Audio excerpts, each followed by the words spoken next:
Nakaset ng 2 araw itong session na ito at ako na mismo ang nagsabi kay client noon sapagkat alam ko sa sarili ko na hindi ko siya kayang tapusin ng isang upuan lang. Yo, what's up mga kapatid? Panibagong araw, panibagong vlogabag. Sinabi ko nga kanina na hindi ko kaya siyang tapusin ng isang upuan lang sapagkat napakarami niya kasing detalye. At sana tapusin nyo itong video na to para makita nyo yung mismong outcome niya sa huli kung gaano karami yung detalye na kailangan niyang itakil. At saka syempre para sulit naman din yung pag-edit ko dito sa video. Kaya hirap-hirap mag-edit eh.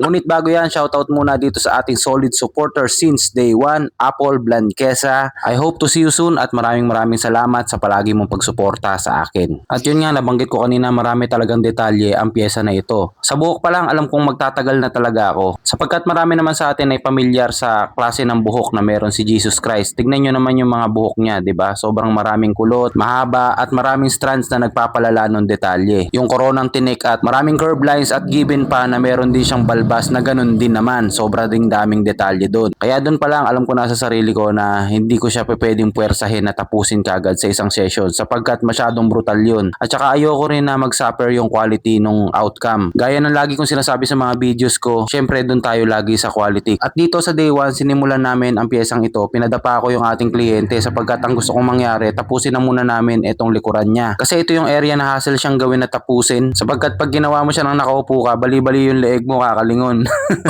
At nang matapos ko nga yung lahat ng gagawin ko doon sa may bandang likuran, pinaupo ko na yung client natin. Sa pagkakataong ito, hindi na tayo magpapalit-palit pa ng posisyon dahil abot ko na lahat ng dapat kong abutin. High contrast black and gray ang gusto kong maging outcome ng ating design. Kaya't ang timpla ko dito is 100, 75, 50%, and 25%. Unang cap, 100%, and the rest, lahat yon may halo na ng witch hazel. At syempre, ang ink na ginamit natin para doon ay nagmula sa Venom Tattoo PH. Hindi rin tayo nag-freehand dito. Gumamit tayo ng stencil solution at glide na mula naman sa Cloud Tattoo Products. Ilalagay ko ang mga link nila sa comment section para sa lahat ng mga tropa dyan na gusto rin umiscore. At sa pagkakataong ito, tinatapos ko na yung balbas ni Jesus Christ at saka yung kanyang bigote. Dahan-dahan lang dahil medyo maliliit yung mga strands ng buhok na nandito. At matapos ngayon, ayan na. Ang kailangan na lang natin gawin dito ay yung bandang noo, yung karugtong ng koronang tinik at saka yung buhok. Isa pa sa mga naging mahirap ditong gawin ay yung flow ng buhok. Kasi yung buhok, papaba siya. Tapos kukontrahin naman siya nung flow ng tinik. So dahil doon nagtatagal ako dahil kailangan kong iba-ibahin yung angle nung paghagod ko ng karayo. Nagiging pahalang siya at saka patayo at the same time. Pero syempre, lahat naman ng bagay na kuha sa tiyaga. Matapos nga ang ilang oras pa, ito na ang resulta ng ating day 1. At yun, pagkatapos nyan, dito na tayo sa ating day 2. Shing! At dito sa ating day 2, hindi naman siya masyadong ganun kahassle na. Kaya't alam ko dito medyo mabilis-bilis ko na siyang magagawa. At sobrang saludo ko dito sa ating kliyente kasi isa rin siya sa mga client natin na sobrang titigas, sobrang titibay. Actually, ako nga yung humihingi ng break kapag kakakain na kami sapagkat kung siya yung hihintayin ko, putya, napakatibay talaga. Ayaw talaga subuko, walang kain-kain. Gusto niya, dire-diretso talaga. Kaya daw kasi ganun yung gusto niya, nasasaktan din daw pala siya kapag yun nga, napahinga na matagal and then babalikan. Dito sa aming day 2 medyo nag-enjoy na ako sapagkat nalibang ako dito sa paggawa ng negative space para dun sa coat ni Bossing. Pero syempre kahit ganun, nakakapagod pa rin talaga. Tingnan nyo naman yung pagmumukha ko dyan, oh. Agard na eh. Serious yarn.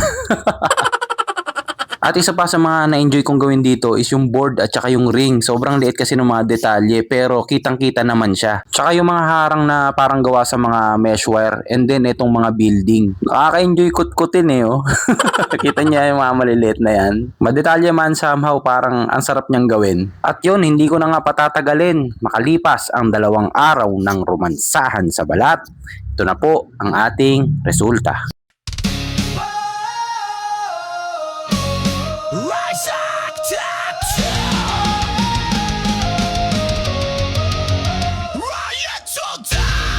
Yun, sa lahat nga po ng gusto rin magpatato, magpagawa ng customized na tato, pwede nyo po kami i-PM dito mismo sa ating page. Nakapin po ang ating location sa Waze at Google Map. I-search nyo lamang po, Ryzac Tattoo. Yun lamang po. Maraming salamat. Paalam. Ng kwento, tinta ng karanasan.